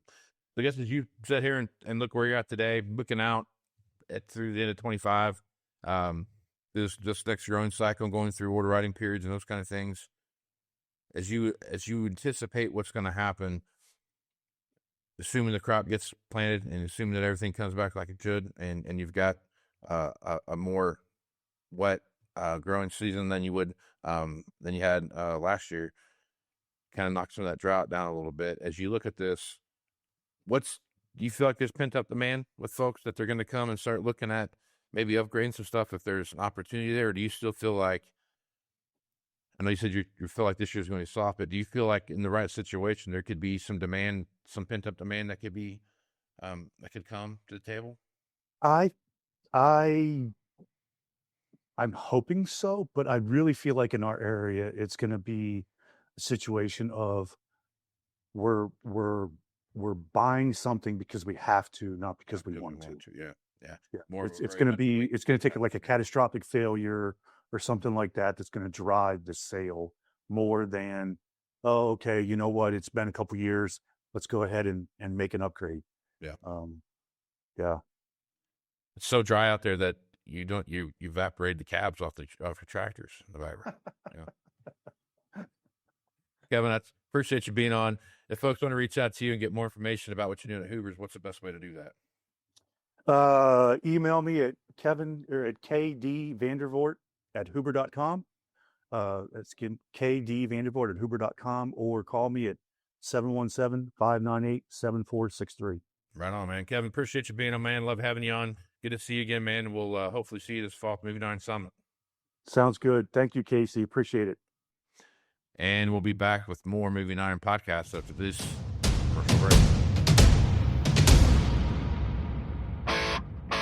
Looking for more accuracy, more productivity from your current planter? Let's get exact with precision upgrades from John Deere. Start with Exact Emerge and get accurate singulation and spacing at 10 miles per hour. Or choose Exact Shot to promote early root growth and cut fertilizer costs. And with Furrow Vision, save time by verifying seed depth right from your cab. Visit johndeere.com/planner upgrades and see why nothing runs like a Deere. All right, welcome back to the Moving Iron podcast. We are at Commodity Classic 2025. I've been here this whole week, and I've got Kyle Berry and Clinton Schaffer here with me to talk about precision upgrades here with John Deere. So, guys, this is one of my favorite topics to talk about. So I think this is the future of agriculture, especially on the equipment side when you look at stuff. And I think the biggest reason for me that I say that is you look at, we're sitting underneath the boom of a Hagie sprayer, and they're a brand new one of those is pretty pricey. And not everybody can get one of those, but the technology associated with that sprayer you can get, right? So I think that's the cool thing I like to talk about when you're looking at these upgrades. But before we get too far into that, Kyle, why don't you go ahead and introduce yourself and what you do for John Deere? Yeah, my name's Kyle Berry. I'm the manager of Precision Upgrades Marketing. So myself and my team wake up every day thinking about how do we get more technology onto machines that customers already own. So I've got a team of folks that are spread throughout the U.S., working with our dealers and our customers every day around product compatibility and how do we get more technology on those machines. Like you said, it's not everybody has the means, especially in these times, to go out and buy new. And so having a full portfolio of products that allow us to meet the customer where they are, take the machines that are already in their sheds, upgrade them to the latest technology, whether it's planters, sprayers, combines, air seeding, you name it, tractors. You talk about autonomy, like that's where Precision Upgrades really fits with those customers. So it's really exciting. Awesome. Clint? Yeah, so Clint Schaffer, I'm the product marketing lead for Precision Upgrades, and similar to Kyle, the team and I, we wake up every day and we're thinking about how can we bring that latest technology and add value to that farmer's operation. And it's really fun to be able to see a lot of that latest tech that we usually associate with new pieces of equipment, being able to bring those into that planter that's sitting there in your machine shed, right? So how do we get that to that latest technology? And through Precision Upgrades, we have some great options there. Right. So let's spend a little time talking about the other portfolio that you have as upgrade kits goes, right? Everyone's familiar with the sprayers, everyone's familiar with the planters, but you start looking at upgrades for tractors, upgrades for combines, and those kind of things. Walk me through a little bit what you see how come. Yeah, so we'll hit tractors quick because it's pretty small.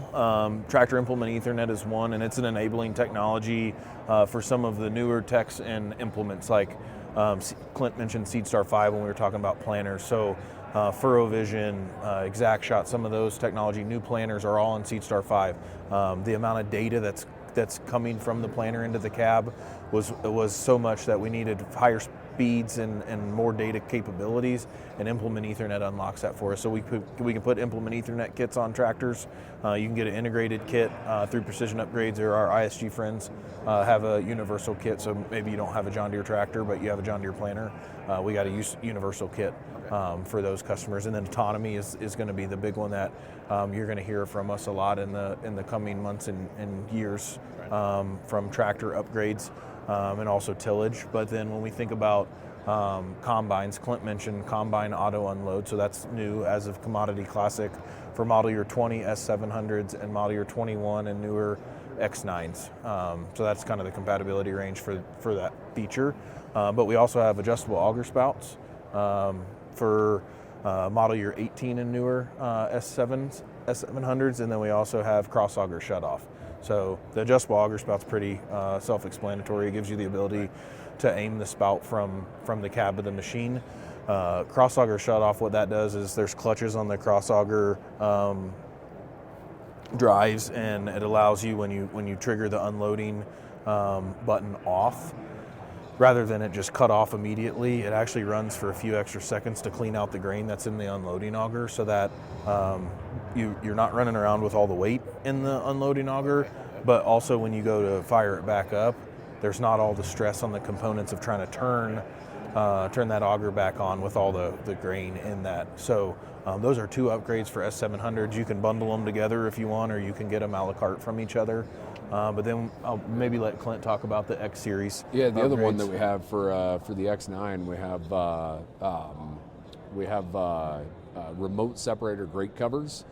So for our folks, especially up north in like small grains and things of that nature, they like to really be, as they're switching crops, they like to be able to adjust their remote or separator grates. And really today, there's covers out there. You got to get out and you got to manually adjust those covers, right? So with remote separator grate covers, you're able to do all of that adjustment in the cab, right? It's all fully integrated at that point in time. And that's always a common theme of Precision Upgrades. We want to make sure that we're always being integrated in with the John Deere system, right? You don't have extra foot pedals or anything else. It's all integrated into the system. The other one that we have for the X9 is going to be the concaves and remote concave covers. So we have a new concave system that has some great threshing capacity and has a lot easier to handle from a size-wise. So you can swap out concaves significantly faster. And you can even interchange different sizes of concaves, things of that nature. But then you can also put remote covers on them then as well. And very similar to the remote separator grates, you can make all those changes in the cab. You don't have to get out to make those changes. So those have been some probably primarily up north and in Canada has been been a lot of the focus on there, but a great option for those folks. And speaking of our friends up north as well, and also throughout the plains, but we have some amazing upgrades for our air seeders as well. So And I know that has been an incredible, exciting aspect, was just getting these upgrades. So we have a kit called the AccuRate stainless steel meter kit that you can end up upgrading on a 2017 or newer 650 and 850 cart. And then we're incredibly excited to be launching the 1910 carts all the way back to 2005.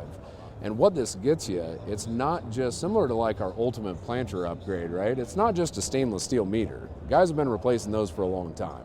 This is actually getting you all the technology as well. So you're getting the electric meters, you're getting turn compensation. I believe you jump up to 8-section control within that system. So you end up getting all of that latest technology. You're also getting a new calibration system with EasyCal that saves up to 75% calibration time. Just a lot of those different aspects of being able to again increase that efficiency and maximize your time while you're out there. It's also stainless steel, right? So we're working with 316 stainless steel, so you got corrosion resistant if you're putting fertilizer and things of that nature out there. So these have just been a great upgrade kit for the folks that are running air seeders. Yeah, and we're excited. I mean, traditionally when people think about upgrading, like the first thing they think about is planters, right? And so we got a customer and dealer network all over the place that says, I don't sell planters.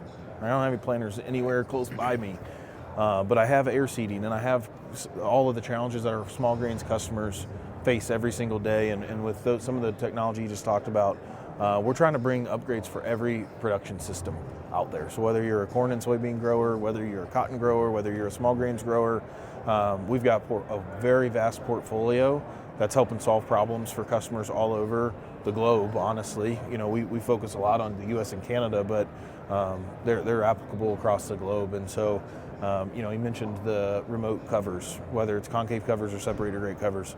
Threshing conditions change throughout the field all the time.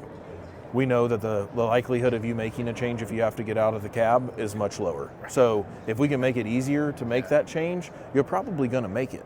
And you might be more efficient and more profitable because you got more crop in the grain tank instead of it running out the back of the machine or whatever might happen. And so, taking these technologies, and some of them that don't seem earth-shattering, but it impacts the customer's bottom line, and knowing that you don't just have to grow corn and soybeans to have an upgrade available for you.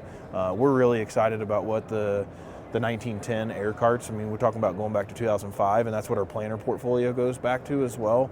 That's almost 20 years, so I guess it is 20 years now, of product that's in the marketplace, and some of it still has usable life left in it. Right. And now we can upgrade it. You're going to have tires and tanks and a chassis, but we're going to send you everything else to bring that air cart back to life and give you technology that maybe you never thought was going to be possible. One thing I will say about upgrade kits that I think is a little bit different than what I think some people think about, but this is kind of a leveling of the fielding a little bit. I don't have to be the biggest of the big farmers to go out and be able to afford this technology. I can go out and get these technologies as needed as they fit my production program and what that looks like. So as I need to make that next leap up, I don't have to buy the entire platform. I just have to buy the piece that's going to get me to the next level I need to go to. So if you look at how that flattens out across the competitive spectrum of big to little, it kind of all fits in there now to where everybody has an opportunity to play in the same game. I think it can expand the usable life of some of these machines that customers have on their farm, and it's not just about there's wear parts and components, and we the aftermarket business is ready for a lot of that. But how do we take machines that they maybe thought I need to go to something new, and you can. Right. We have plenty of new machines we'd be happy to sell too, but there's only a certain percentage of the market that we can hit. Through new or even used, and how do we capture more of the market with upgrades and allowing customers to take the machines they already own. They might be paid off and they like it that way, and then they can adopt a new technology year over year to continue to increase the profitability on their farm. Well, guys, I appreciate you taking the time, sit down with me and talk about this. I love talking about these kind of things. This is where I think the direction of equipment's headed. So appreciate you guys being on, and we'll catch you again next time. Thanks for having us.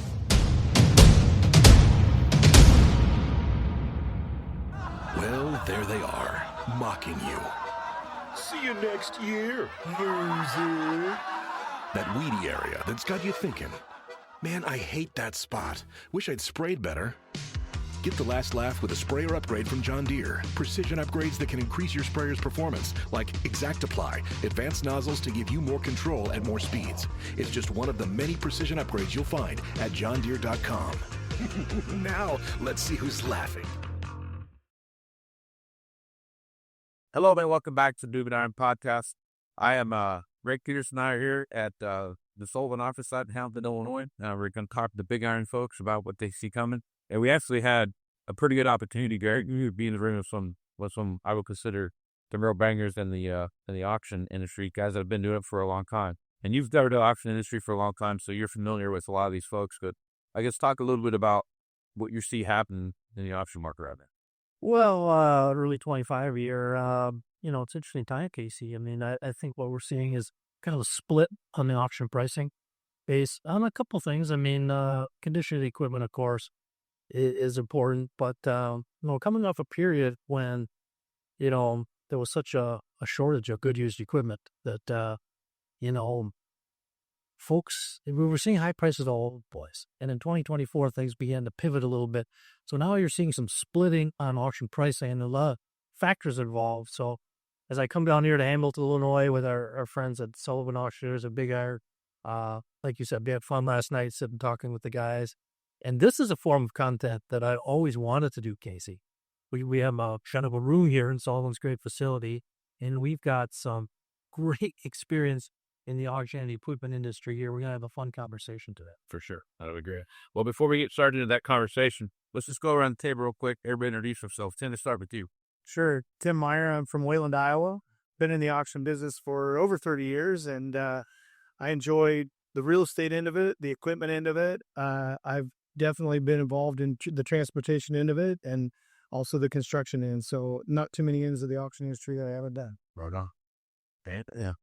Dan Sullivan, been in the auction business since 1979. Was at our very first auction we held on Saturday, October 13th. And I just, I light up when they talk about auctions. I like all aspects of it. I kind of echo what Tim said, everything from A to Z. And it's great to have a good support team around me to make us look good. My name is Mark Stock, and I live by St. Edward, Nebraska. Been in the auction business since 1984, so just coming out of our 40 years in this space. Started like most of the people I do, I think, with some household auctions, and then you work your way up into some farm machinery, and then if you're fortunate enough to pass the real estate exam, you can start selling real estate. So happy to be joining you guys. Alan Henslin from Bird Island, Minnesota, second generation out of Deere. My mother and father started the business in 1981, and I've been selling farmland and farm equipment, and been selling for 27 years in the auction profession. So enjoy every minute of it. My name is Jeff Huff. I reside in Mount Pleasant, Iowa. Went to auction school in 1983, so north for 40 years of experience. I'm a licensed real estate broker in 2 states, licensed auctioneer in 5 states. Mainly focused now, but just like everybody else, started out with household goods, antique auctions. Went all the way from obviously some really outstanding real estate and farm equipment auctions, also sold cattle as well. So it's been a great ride, and looking forward to that next 10 or 15 years. Nate Larson. I live on a small farm outside Mediapolis, Iowa. 15 years in the auction business, had a prior career in banking, and I've been mainly involved in real estate and in the auction part of my career, although I've sold quite a bit of equipment. The main focus of my book of business has been working with banks and troubled debts. No, it's super fun to have this group here to talk together, and maybe I'm curious to get Alan's take about, and joining forces here with Sullivan's, and because your brother up from Minnesota, and there's nobody better than your dad, by the way. Well, I appreciate that. Yeah. He started this business, like I said, in the early 80s and worked hard. He used to be Norling Henslin. And growing up, I never thought I'd be in the auction business because it was a lot of work. And I saw how hard they worked every day, weekends. And as time went on, we got to a point where they were, especially my mother was thinking about cutting back and wanting to retire. And she was the one that watched the checkbook down to the penny. That's one thing that Dad and I never had to worry about, was who was in control of the money, because she did a really nice job, and our staff too. We had just a really good staff that supported us for 40 some years. So it worked with the Sullivans, two family names that just share the same values, and we ended up getting together, and it just was a natural fit for us. It's me, Alan, to see you excited. Yeah. Because we've had so much fun over the decades talking, and we talked last night at dinner. You and Dan and Mark, you guys, to me, across the industry, we're seeing the power. You guys would send me a little note about your sellers or about your buyers. And you guys are moving warp speed, having these sales all over the place, but taking time, in my thinking, to honor both your buyers and sellers in a true way that's not self-serving. You just be careful of them. And it's been fun for me to watch you guys build out your business that way. And Alan, I know that's just something you and your dad hold up there. Your dad might be the definition of Minnesota nice. Yeah, And he just says, he gets along with everybody. He gets every day. He's on the phone. The amount of repeat business that we have done and that the Stocks have done and the Sullivans is just been incredible. We've had a tremendous following. We just have a lot of people, not only in Minnesota but in the United States, that have always had our back and always went to bat for us. And it's been very, very humbling, just to have the amount of support that we've had, because not one person could get here. It takes everybody. It's not only this group, but it's our entire staff, from everybody that's taking care of the calls every single day, all the sales reps. This is quite a company. And I could confidently say this is the best auction company, I think, in the world. And Dan, I'll throw it back to you. This assembling of talent, this is just a small bit of it here, but I know you're excited about pushing forward and doing what you love. Yeah, absolutely.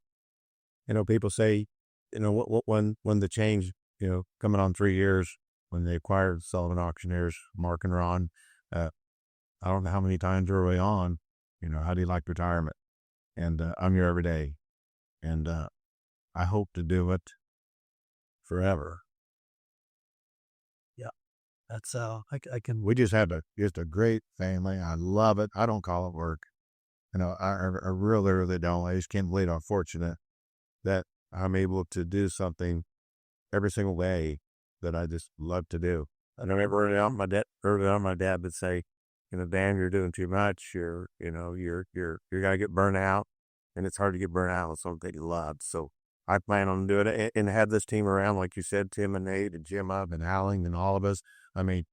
Where would you go anywhere and find this much talent and these people that we to say are on our team when we're all together, Casey and Greg. So yeah, pretty exciting. Well, Stan and Mark, both of you guys, again, going back, thank you for your support all these years with what we're doing and what Casey and I are doing now with the podcast. But Mark, I know you feel the same. The care of buyers and sellers going back. You started in 1984. You and I are the same age, building it up out of nothing, and here we are today. It's a very competitive business, but lots of change, and you just kind of keep evolving, pushing forward.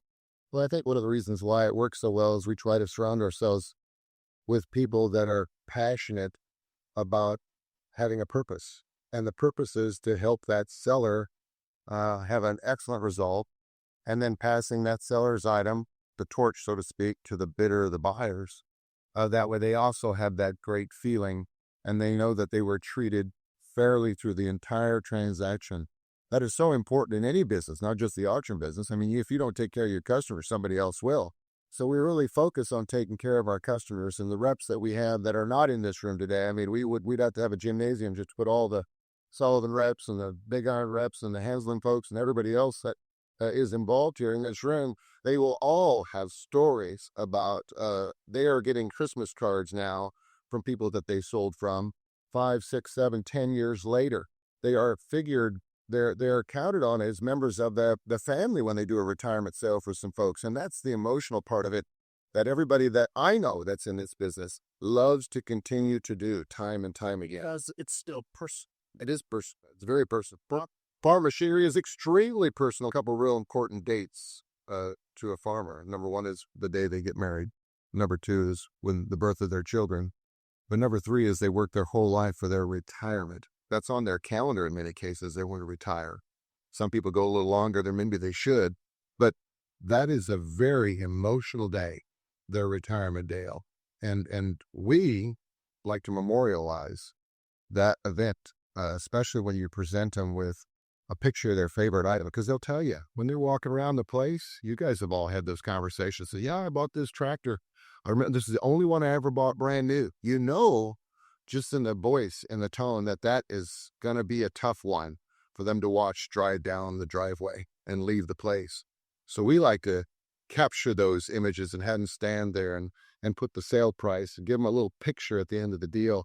And you just do all those little bitty things that memorializes that part of their life, just like their wedding album is memorialized somewhere on a photo book.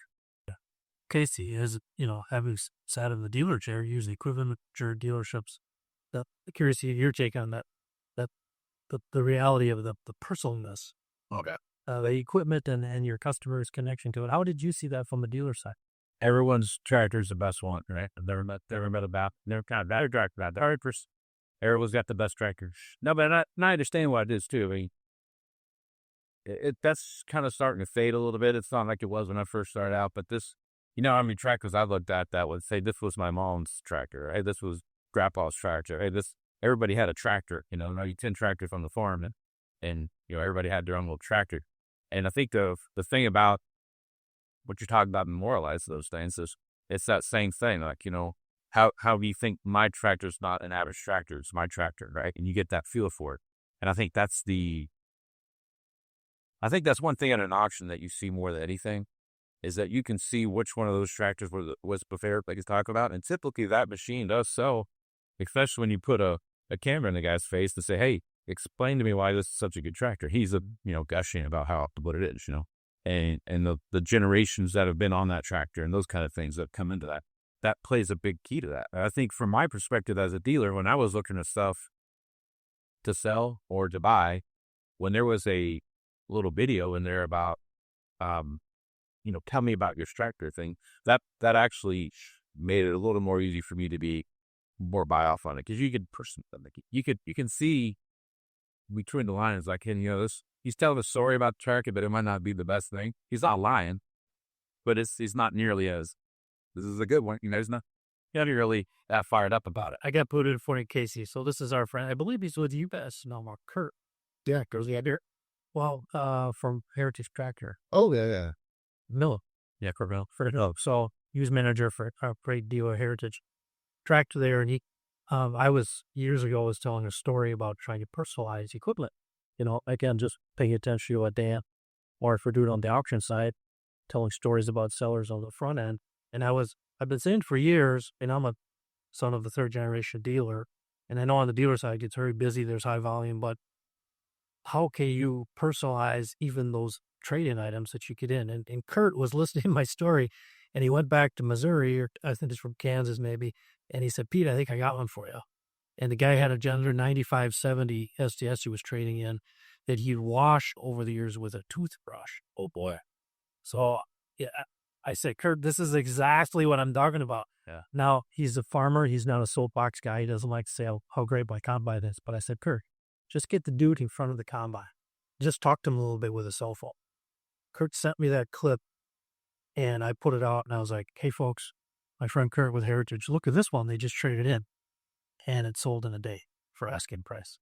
So as a dealer, you're trying to sell for whether new or used for as much price as you can. And I always thought maybe a missed resource here in your customer who's trading it in. Yeah. Now, we're here in the Midwest, so we fight that a little bit about, you guys know, farmers don't like to say it. My stuff is, they think it's the greatest or whatever, but getting them to say it But you guys have both kind of, and Alan, you would send me video clips talking to the seller, and people always get nervous, like, oh, it has to be Hollywood. And it's like, no, just the opposite. Just be you and just say, even if the thing's a piece of crap, just say, man, I've had some issues with this day. And guess what? You guys You're getting rewarded for that. you're rewarded for that honesty. Right. Yeah. And I've seen you guys all do that in your own way, in your own style. And I've been the scorekeeper on the side here, and it's just been a joy to keep track of. Casey, one other question. Did you ever get farmers that come into you want to trade something in, saying, Machinery Pete said my tractor is worth X? Say that from time to time. And I say, who's Machinery Pete? Yeah. Oh, my brother. You gotta watch this. There's a lot of stuff to come in because that's the thing about the internet now, right?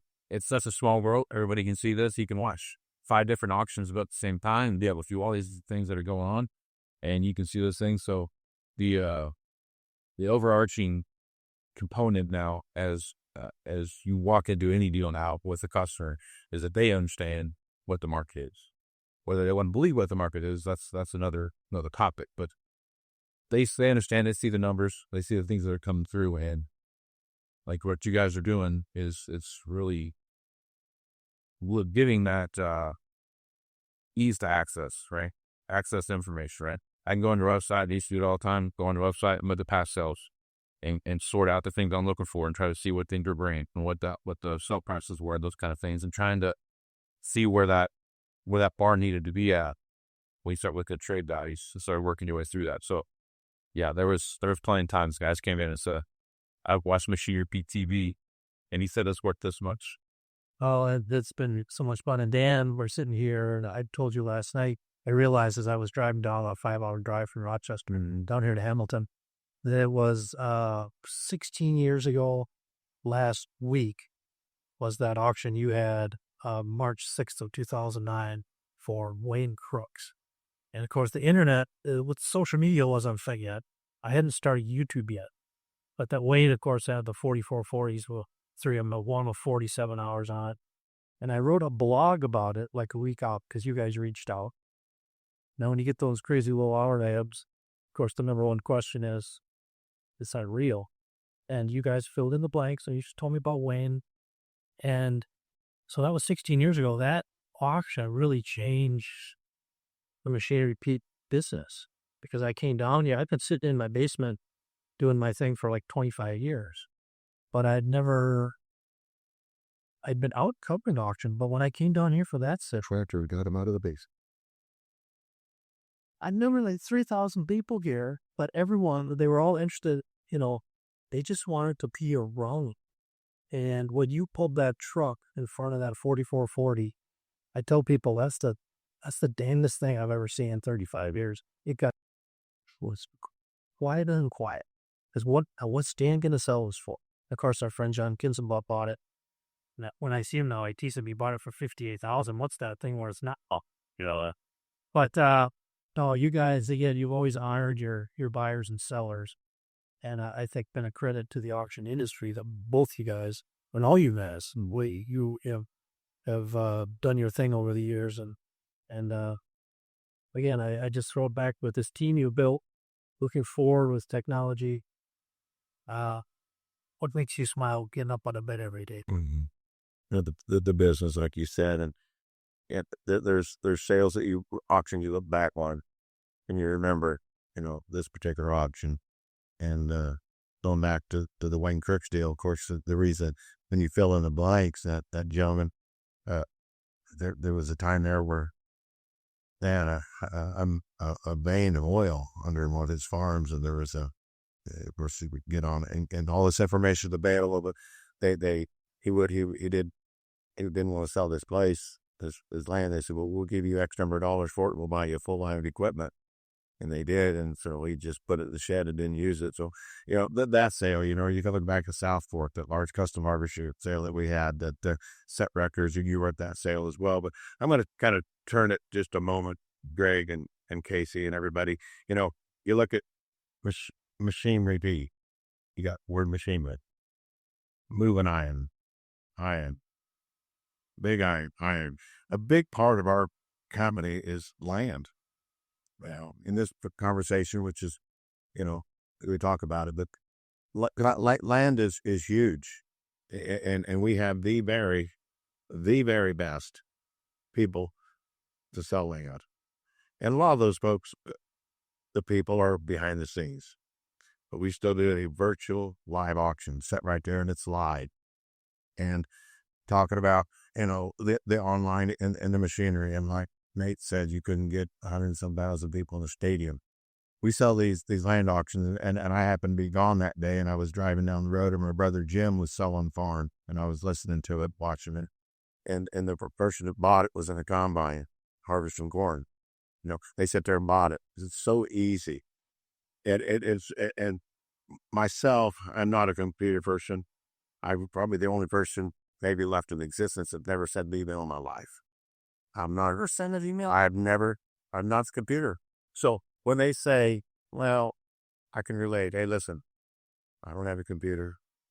I don't do that. So if somebody can't get on and get a computer and bid, there's a toll-free number right there on the screen. My brother Bill's here. My brother, Jim, or John, Joe, Bill, whoever. We'll get you taken care of. So we don't eliminate any of our land is huge in this company. I mean, huge. And it's a live event. And there's also a button you can watch how many people are spectators. So there's people get on just to watch the auction. Sure, Mark Stocks watched several of them, different people. So there might be, 300 people, 350 watching an auction, another 70, 80 registered bidders for sale, which is not uncommon at all. So there you're looking at, 350, 400 people. If you had that at a little community center, there'd be maybe 25 or 30 people, and everybody knew your business. Everybody knows, and talk about the mileage people buy machinery and how far it travels. We're getting an average 6, 7, 8, 9 states per auction, per land auction. So we're opening that up to so many more people. I love it. It's just, it's a really big factor. And we have Nate and Tim and Jim Rob and Alan. And Alan's, we get ready to sign up a large land auction as we speak. There've been 3 calls come in this morning already. So, I get it, and I love all aspects of it, but land is huge in this company. Well, it's interesting when you, years ago, started sending me clips of your land auctions. And, people leave, they maybe think, why, machinery, what are you talking about land? But I did was like, oh my God, send me more of that. Because our audience, they can't get enough of it. What this Peace Spring in Southeast Iowa, Tim or Nate, where you guys are, or Alan up our way, Western Minnesota, would that bring? And just curious, you guys know, I've been seeing on the machinery side, good condition use, even through last year as we were adjusting, the late model stuff adjusting, but the good use stuff is still, obviously, some of the results you guys do every day are showing it. But would you say it's kind of similar on the land side? The right piece of land values, even though things are, more challenged last year, is still holding strong value-wise? 100%. Yeah, 100%. You bet. Yeah, some people say it's softened. I personally don't think the land that we've dealing with here has changed the value of it very, very much, if any. Myself, but I want to touch on something else you said, Dan. It seems like there's more and more people on these land sales. Every sale we have, more and more people getting registered and viewing. That number just keeps getting more and more every sale. Tim, what do you say? Well, I definitely think that we're in an interesting time with a lot of things going on in the commodity markets. Of course, I farm also, and you're very hands-on in the agricultural industry. But I do agree with Jim. I think the land market is remains strong for whatever reason. We're bringing in buyers that are not traditional farmers. We're bringing in buyers that aren't necessarily neighbors, although they're a very big part of it. And I do agree with what Dan said. There are buyers coming from a lot further out, and let's face it, these buyers live in different states, but they maybe were from there, and they want to continue their portfolio of land and buy land that's close to land that they already had, they already inherited, but they now live in Arizona, they live in Florida, they have moved, but the family farm is still intact. So it isn't out-of-state buyers per se people that are not from the area. They just have moved out and connected. Those people have accumulated wealth, and they like land in their portfolio of what they have. So we're continuing to see a little bit different Meyer. I think the farms continue to get bigger, and no doubt there. And I think that we're going to see a lot of land move in the next few years. Sure. How up in Minnesota? What do you see? You know what I've noticed the last 2 years, and especially with these virtual land auctions, is we always have a strong local presence of farmers, but we're getting investors that are logging on that need to do a 1031 exchange, and they're under a timeline, and they're looking at the drone videos, they're looking at the soil maps, they're calling us up and saying, what are your thoughts on the spot? And we're telling them exactly what we know. If I get this lot, will you share who's currently renting it so we can have them firing it back? So it's no longer a 6, 7, 8 county. It's multiple states away. It's really and the thing too is, if you're an investor and you need to do a 1031 exchange, we've got the supply every single day. We've got farms pretty much every single day that are coming up for sale that they will sell. This is the date. This is the time.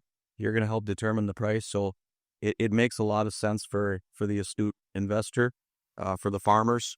It's just a really, really, really good tool going forward. And I love these virtual auctions. They are really, really, really good. So Nate, your take? The stock market's wobbly.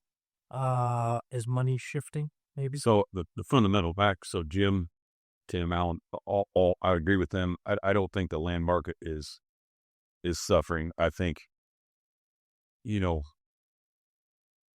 people that are purchasing land, people talk about, well, the banking industry is a little bit wobbly. The access to credit maybe isn't there.